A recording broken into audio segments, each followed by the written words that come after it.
जय हिंद बच्चों, आज हम पढ़ने वाले हैं लॉस्ट स्प्रिंग के एक्सट्रैक्ट के क्वेश्चन। तो आइए शुरू करते हैं एक्सट्रैक्ट के क्वेश्चन। मतलब शॉर्ट क्वेश्चन आप समझ सकते हैं, बहुत इंपॉर्टेंट ये हमारा टॉपिक है लॉस्ट स्प्रिंग, जिसके अंदर 101% आपको क्वेश्चन पूछा जाएगा। तो पूरा वीडियो आपको वॉच करना है, ठीक है। लाइक शेयर सब्सक्राइब भी कीजिएगा। चलो sir, who is I in the above lines, कहने का मतलब ये है कि जब आप टेक्स्ट पढ़ेंगे तो उस टेक्स्ट के अंदर आई कौन है। एक एक्सट्रैक्ट आएगा, एक पैसेज आएगा, एक अनसीन पैसेज, सॉरी एक सीन पैसेज आएगा, उस सीन पैसेज में से आई कौन होगा। तो मतलब कुल मिलाकर राइटर पूछा जा रहा है। तो मुझे बताइएगा आप, लॉस्ट स्प्रिंग का जो राइटर है वो कौन थी। एनीस जंग। तो यहाँ पे आई कौन है, हु इज आई, तो सर आई यहाँ पर है एनीस जंग, ये आपको ध्यान रखना है। What does the word amidst mean. अच्छा, इस लेसन में कई जगह अमिड्स भी आया। अमिड्स का मतलब क्या होता है, अमिड्स में एक वर्ड आया, देखो मिड, MID, मिड। मिड का मतलब हो गया मध्य, इसका मतलब कहीं ना कहीं बात होगी बीच की, है ना। तो अमिड्स का मतलब होता है in the middle of, in the middle of, ये भी आराम से याद हो जाएगा। Why did Saheb's family leave Dhaka. अच्छा, साहेब आलम था ना, साहेब आलम, तो साहेब के परिवार 1971 में वो लोग आए थे ढाका से। तो क्वेश्चन यही पूछा जा रहा है कि why did Saheb's family leave, leave मतलब छोड़ना, ढाका। उन्होंने ढाका बांग्लादेश क्यों छोड़ा भैया, उन्होंने बांग्लादेश ढाका, ढाका क्यों छोड़ा, क्योंकि वहां उनके यहाँ बाढ़ आती थी, है ना। इस वजह से उन्होंने क्या छोड़ दिया, ढाका छोड़ दिया। देखो, बिकॉज स्टॉर्म्स, स्टॉर्म्स मतलब तूफान, पानी का तूफान, स्वेप्ट अवे बहाकर ले जाता था, स्वेप्ट अवे बहाकर ले जाता था देयर फील्ड्स, उनके खेतों को और उनके घरों को। Because storms swept away their fields and homes, their fields and homes, their fields and homes, ये याद आपको करना है बेटा कि because storms swept away their fields and homes. Why does the word glibly mean? अच्छा, glibly का meaning तुमसे पूछा जा रहा है, why does the word glibly mean? why की जगह what होना चाहिए, what does the word glibly mean? अच्छा, बहुत प्यारा वर्ड है GLIBLY, glibly। इसका मतलब होता है जब साहेब आलम अपने एनिस जंग से बात कर रहा होता है, तो एनिस जंग उसको ये बोलती है कि तुम स्कूल क्यों नहीं जाते हो। तो वो बोलता है कि हमारे यहाँ स्कूल नहीं है। तो उसने यूं ही कह दिया था, ग्लिबली ही कह दिया था कि मैं स्कूल बनाऊंगी तो तुम आओगे। तो वो ग्लिबली का मतलब होता है सुपरफिशियली, है ना, सुपरफिशियली, SUPERFICILLY, सुपरफिशियली का मतलब ऊपरी तौर पर, सुपरफिशियली का मतलब ऊपरी तौर पर, यूं ही एवे ही, वो होता है ग्लिबली। तो लो भैया, ये चारों क्वेश्चन के आंसर पूरे हुए। आई कौन है कि सर एनिस जंग है। अमिड्स का मतलब क्या होता है कि सर मिडल होता है। ढाका उन्होंने क्यों छोड़ा, क्योंकि वहां तूफान जो आते थे उनके घरों को और उनके खेतों को बहा ले जाते थे। और ग्लिबली का मतलब क्या होता है, सुपरफिशियली, और सुपरफिशियली का मतलब हो गया ऊपरी तौर पर, ठीक है। नेक्स्ट दो क्वेश्चन देखिए सर, समझते हैं क्या लिखा हुआ है कि why does the narrator feel impressed. हमारी जो नरेटर है जिनका नाम एनिस जंग है, वो लज्जित फील क्यों करती है, इम्प्रेस्ड फील क्यों करती है। जब उसने कहा ना कि स्कूल मैं तैयार करूंगी तो क्या तुम आओगे, तो फिर वो साहेब आलम आकर एक दिन पूछता है कि आपका स्कूल रेडी हो गया, तो उसको शर्म आ जाती है, उस समय उसको लज्जित फील होने लग जाता है कि यार मैंने इससे फेक प्रॉमिस किया था, मैंने उससे ग्लिबली प्रॉमिस किया था, है ना, मैंने उससे झूठा वादा किया था, तो उसको शर्म आती है। Why does the narrator feel impressed, for making a fake promise, क्योंकि हमारी एनिस जंग ने उससे कैसा वादा किया था, फेक प्रॉमिस। क्योंकि इनके ब्लीक वर्ल्ड में, ये भी था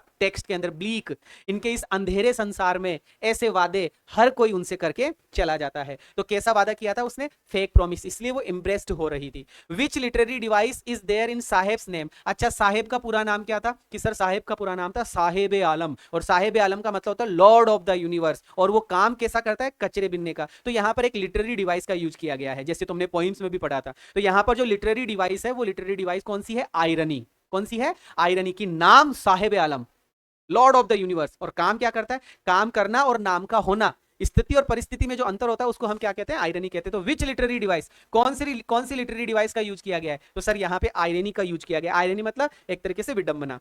अब क्वेश्चन ये है, तुमको समझाने के लिए, तुमसे पूछा नहीं जाएगा, सिर्फ तुमको समझाने के लिए आयरनी क्या होता है। तो आयरनी होता है, आयरनी एक फिगर ऑफ स्पीच है जो कैरेक्टराइज किया करता है, जो बताता है कॉन्ट्रास्ट एंड इनक्यूनिटी। कॉन्ट्रास्ट और इनक्यूनिटी बताता है, मतलब विरोधाभास और असंगति। ये जो इनकॉन्ग्रुइटी लिखा होता है इसका मतलब है असंगति, संगत नहीं होना, सेम नहीं होना, अलग अलग होना, है ना। विरोधाभास और असंगति बताता है बिटवीन रियलिटी, वास्तविकता, एंड अपीरियंस, और दिखने में। रियलिटी जैसे कचरा चुगने का काम उसका रियल था, और दिखता कैसा था, मतलब नाम क्या था उसका, साहेब आलम, ऐसा। तो ये होता है अपना आयरनी। हिंदी में बताऊं तो भाषण की विडंबनापूर्ण आकृति, विडंबना, वास्तविक और उपस्थिति के बीच में विरोधाभास होना और असंगति होना। जैसे कैसे, फिर से समझाने के लिए आपको बता रहा हूं, याद नहीं करना है। साहेब का पूरा नाम है साहेब आलम, ठीक है। इट मींस, इसका मतलब होता है लॉर्ड ऑफ द यूनिवर्स, जिसका मतलब क्या होता है, लॉर्ड ऑफ द यूनिवर्स होता है। Irony in Saheb's name was, irony Saheb के नाम में ये थी कि ही वाज अ पुअर रेग पीकर, वो तो कचरा चुगने वाला था, गरीब कचरा चुगने वाला था। And who did not even have chappals, उसके पास तो चप्पल भी नहीं थी पहनने के लिए। फिर भी हिज नेम मींट, उसके नाम का मतलब था he was the Lord of the universe, की वो इस पूरे ब्रह्मांड का महाराज है। नाम का मतलब तो ये है। और इन रियलिटी, और वास्तविकता में, he did not have money, उसके पास में पैसा भी नहीं है। Meet the most basic needs, basic basic चीजें खरीदने का उसके पास में पैसा भी नहीं है। तो ये है आयरनी। तो हमसे पूछा गया था क्वेश्चन में कि ये जो साहेब है, साहेब के नाम की क्या लिटरेरी डिवाइस है, तो वो है सर आयरनी। आई थिंक समझ में आ गया होगा। चलो 7 8 9 क्वेश्चन करते हैं। What does phrase abound in mean. अच्छा, तुमसे अबाउंड इन का मीनिंग पूछा जा रहा है। अबाउंड का मतलब होता है बहुत ज्यादा मात्रा में। अबाउंड का मतलब क्या होता है? बहुत ज्यादा मात्रा में। तो सर अबाउंड का मतलब बहुत ज्यादा मात्रा, तो बहुत ज्यादा मात्रा कैसे है वो समझते हैं। इसका मीनिंग पूछा जा रहा है। तो एग्जिस्ट इन लार्ज क्वांटिटी। लो भैया, लार्ज क्वांटिटी में, बहुत ज्यादा मात्रा में, large quantity, large quantity, large quantity, large quantity, बहुत ज्यादा मात्रा में। क्या पूछा जा रहा है? अबाउंड इन का मीनिंग। और अबाउंड इन का मीनिंग क्या होता है? लार्ज क्वांटिटी, ज्यादा मात्रा में। फाइंड आउट द सिनोनिम, है ना। इससे पहले जो वीडियो गया है उसमें मैंने आपको समझाया है सिनोनिम का मतलब होता है सिमिलर वर्ड। सिमिलर वर्ड, अच्छा सिनोनिम का मतलब सिमिलर वर्ड। सिमिलर वर्ड किसका पूछा जा रहा है? ब्लीक। मैंने तुम्हें बताया था ना, इनके ब्लीक वर्ल्ड में, इनके खाली संसार में बहुत सारे लोग इनसे प्रोमिसेस, फेक प्रोमिसेस कर जाते हैं। तो ब्लीक का वर्ड मीनिंग तुमसे पूछा जा रहा है। क्या होता है ब्लीक का मतलब? सर ब्लीक का मतलब होता है होपलेस। ब्लीक का मतलब क्या होता है? होपलेस। रट लेना, ब्लीक क्या होता है? होपलेस। ब्लीक क्या होता है बेटा? होपलेस। याद कर लेना इसको, ब्लीक मतलब होपलेस। साहेब का पूरा नाम क्या है? या साहेब के नाम का मतलब पूछा जा रहा है। Saheb's name mean. साहेब के नाम का मतलब बताओ, फटाफट से कमेंट कर दो, साहेब के नाम का क्या मतलब है? Lord of the universe. क्या नाम है? Lord of the universe. उसका मीनिंग है lord of the universe. What does he announce. What does he announce, वो क्या कहता है? When he is asked his name, जब उसने अपना नाम बताया तो उसने क्या कहा, है ना। कि what does he announce when he is asked. Asked का मतलब यहां पर है पूछना। जब उसको उसका नाम पूछा गया, जब उसको उसका नाम पूछा गया तो उसने अपना नाम क्या बताया? उसने अपना नाम बताया साहेब। उसने अपना नाम क्या बताया? साहेब, जिसका मीनिंग क्या होता है? साहेब आलम। एंटोनिम बताओ। लो भैया, एंटोनिम बताओ। आपको एंटोनिम बताना है। अच्छा, एंटोनिम क्या होता है? एंटोनिम है कि सर एंटोनिम होता है विलोम शब्द, जिसको अपोजिट भी बोलते हैं। OPPOSIT। ध्यान रखना, आप दोनों में से कोई भी वर्ड आ सकता है। एंटोनिम पूछा जा सकता है या फिर अपोजिट पूछा जा सकता है। तो एंटोनिम और अपोजिट क्या होता है? बिलीव करना, है ना। तो बिलीव का तुमसे वो अपोजिट पूछा जा रहा है, विलोम शब्द पूछा जा रहा है। तो बिलीव का क्या होगा? बिलीव मतलब विश्वास करना, तो अपोजिट क्या हो जाएगा? विश्वास ना करना। तो बस तुमको ये याद रखना, डिसबिलीविंग। बिलीव का क्या हो जाएगा? डिसबिलीविंग। बिलीव का अपोजिट क्या हो जाएगा? डिसबिलीविंग। ठीक है, ये चीजें रटनी है, एक एक एक याद करनी है। Meaning of the word disappear. लो बताओ, मीनिंग बताओ। डिसअपियर का मीनिंग क्या होता है? सर डिसअपियर का मतलब होता है गायब होना। डिसअपियर मतलब गायब हो जाना, गायब, एकदम एकदम गायब हो जाना। उसको इंग्लिश में क्या बोला गया इस लेसन के अंदर? सर उसको बोला गया वेनिश। वेनिश का मतलब गायब हो जाना। VANISH, VANISH, vanish. वेनिश मतलब गायब हो जाना। Why does the narrator feel इम्ब्रेस्ड। हमारी नरेटर इम्ब्रेस्ड क्यों होती है? फिर से आ गया। हमारी नरेटर लज्जित फील क्यों करती है? क्योंकि उसने फेक प्रॉमिस किया था। क्योंकि उसने फेक प्रॉमिस किया था। For making a fake promise. For making a fake promise. What is the meaning of the Saheb Alam. Saheb Alam का मतलब क्या है? सर साहेब आलम का मतलब है lord of the universe. Lord of the universe. What does scrounging mean. लो भैया, पार्ट का सबसे इंपॉर्टेंट वर्ड आ गया। पार्ट का सबसे महत्वपूर्ण शब्द आ गया। स्क्रॉन्जिंग का मतलब खुरच खुरच कर निकालना, मतलब ढूंढना। अच्छा, ढूंढने को क्या क्या बोलते हैं? सर ढूंढने को बोलते हैं लुकिंग फॉर। ध्यान रखना, ढूंढने को क्या बोलते हैं? Look for. लुक फॉर मतलब तलाश करना। सर्चिंग, सर्चिंग मतलब भी तलाश करना। और सिकिंग, सिकिंग का मतलब भी ढूंढना या तलाश करना। तो तुमसे क्या पूछा जा रहा है? स्क्रॉन्जिंग का मीनिंग। तो सर स्क्रॉन्जिंग का मीनिंग होता है लुक फॉर, सर्च और सीक। लुकिंग फॉर, सर्चिंग और सीक, जो भी नाम लिखा हुआ आएगा वो आप आंसर बता देना, टिक कर देना। Next, what can Saheb hope to find more. अच्छा, साहेब को किस चीज की आशा रहती थी मिलने की? What can Saheb hope. Hope मतलब आशा। हमारे साहेब को किस चीज की आशा रहती थी? कि उसको ज्यादा मिल जाएगा, ज्यादा मिल जाएगा, ज्यादा मिल जाएगा। अच्छा, साहेब आलम कचरा बीनने का काम करता था और हमें लेसन में पता चला है कि बड़ों के लिए कचरे का अलग मीनिंग है और छोटों के लिए कचरे का अलग मीनिंग है। तो उसको सोना मिलता था, 10 रुपए मिलते थे, ऐसी ऐसी कई बातें करी है उसने, हमें बताया है। तो भैया उसको क्या मिलता था? ज्यादा से ज्यादा मनी मिलता था। उसको क्या मिलता था? Money. Hope to find more, उसको किस चीज की आशा रहती थी? कि हमें मिल जाए तो money.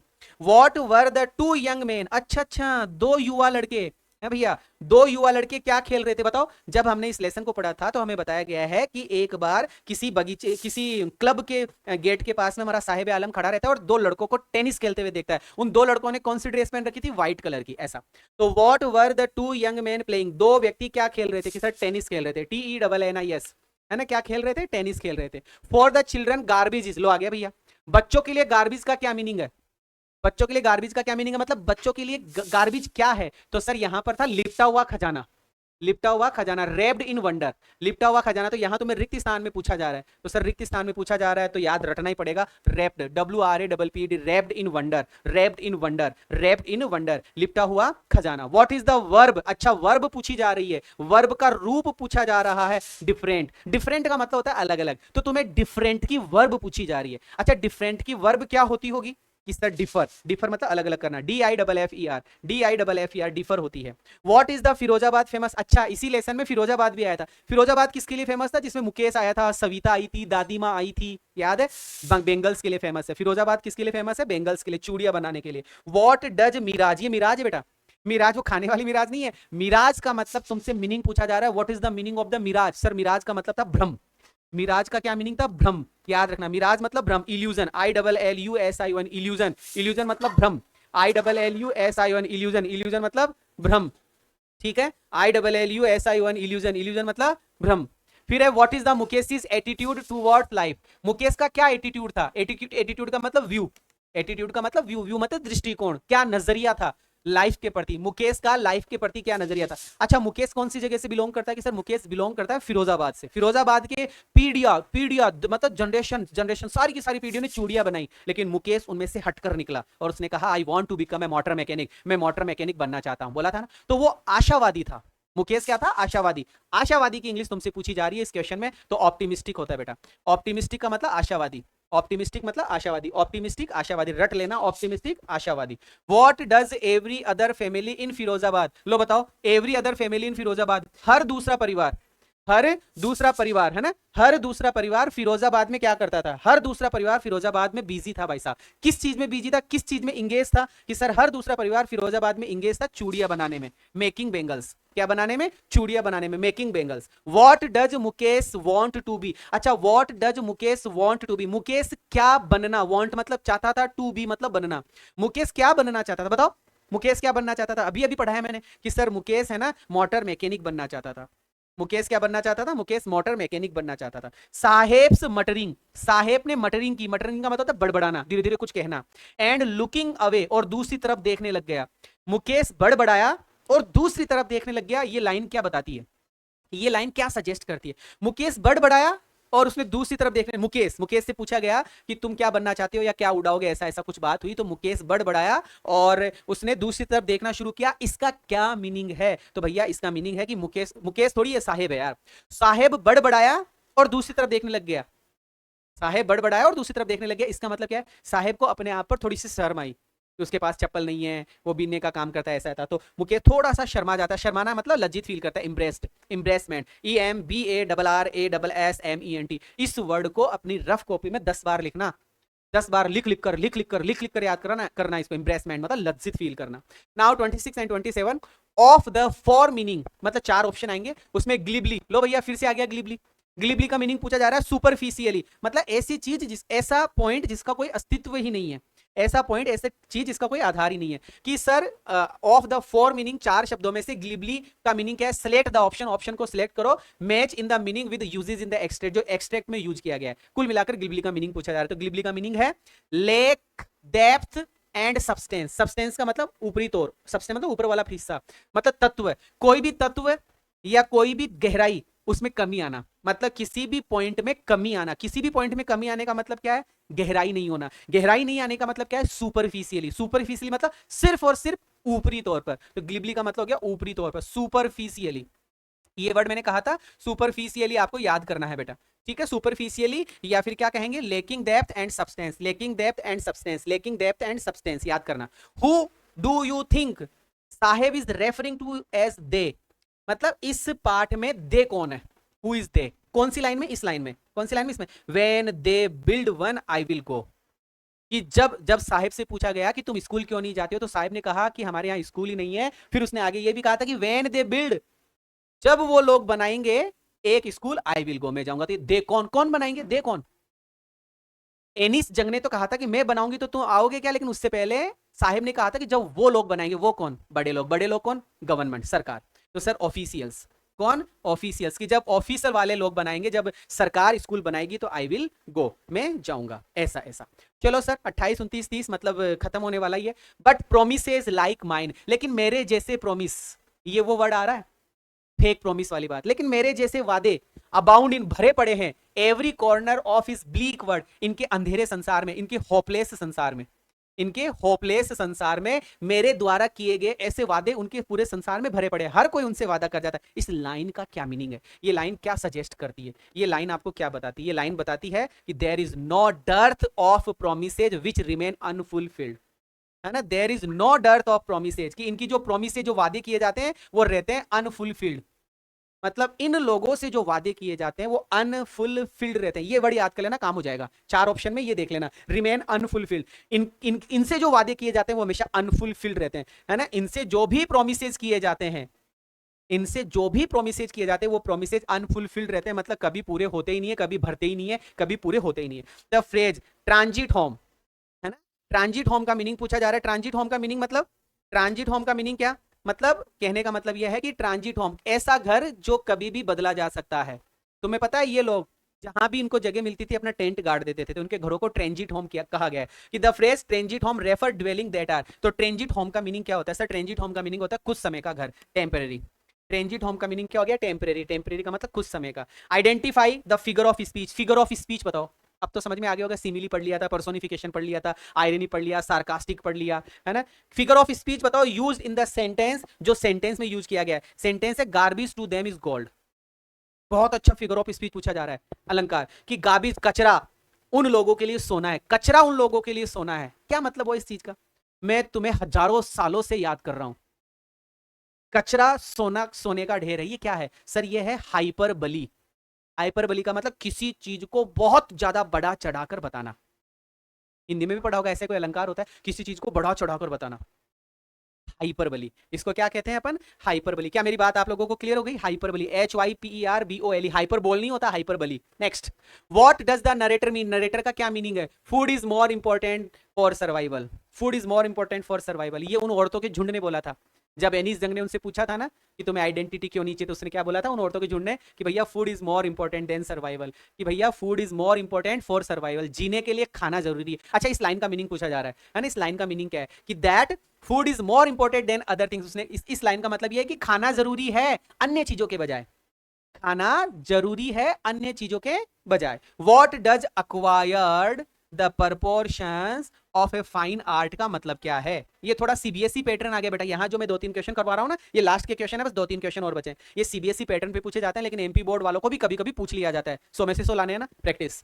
Acquired the proportion of a fine art, इसका मीनिंग पूछा जा रहा है, तो इसका मीनिंग क्या होता है? रेग पिकिंग हैज अटेंड, कचरा चुगने ने अटेन कर लिया the position of a skill, मतलब कचरा चुगना भी एक स्किल है।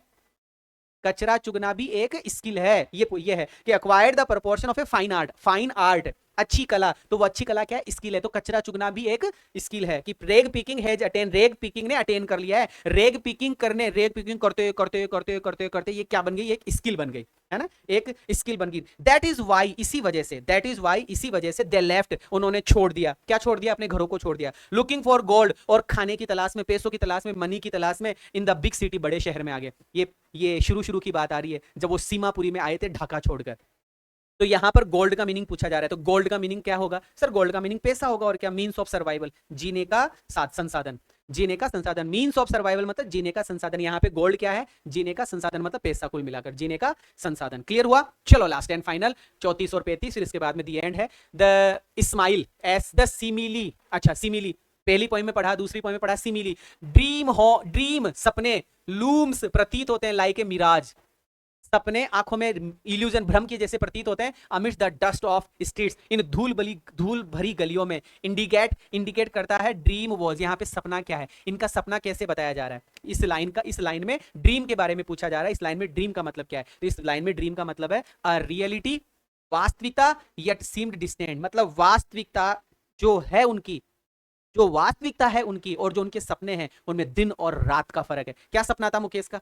ये सब मुकेश के लिए तो बात आ रही है। उसकी रियलिटी क्या थी? कि उसको चूड़ियां बनानी है। उसका सपना क्या था? कि उसको मोटर मैकेनिक बनना है। तो रियलिटी जो है ना, सीम्ड डिस्टेंट, दूरी प्रतीत हो रही थी, है ना। जो उसकी रियलिटी थी वो रियलिटी उससे दूरी उसको लग रही थी। एवरी अदर फैमिली, हर दूसरा परिवार फिरोजाबाद में बिजी था, इंगेज था इन मेकिंग बेंगल्स, चूड़ियां बनाने में। इसका क्या मतलब है? इसका मतलब है कि वहां पर अधिकतर लोग चूड़ियां बनाया करते थे। कि मेजॉरिटी ऑफ द पॉपुलेशन, की वहां की पॉपुलेशन की अधिकता, वहां की जो जनसंख्या थी उसकी अधिकता फिरोजाबाद में इन्वॉल्व थी, व्यस्त थी, बिजी थी, किसमें? इन बेंगल मेकिंग, चूड़ियां बनाने में। वहां के सारे लोग 99% लोग चूड़ियां बनाने का काम किया करते थे। How is Mukesh different from other Bengal maker? हमारा मुकेश अन्य चूड़ियां बनाने वाले लोगों से अलग क्यों था? क्योंकि उसकी आंखों में क्या था? एक चमक थी, उसकी आंखों में एक आशा थी कि वो मोटर मैकेनिक बनना चाहता था, वो ऑप्टिमिस्टिक था, वो आशावादी था। He wants to be his own master. Mukesh अपना खुद का मालिक बनना चाहता था, बस ये ही चीज और सभी लोगों से अलग थी।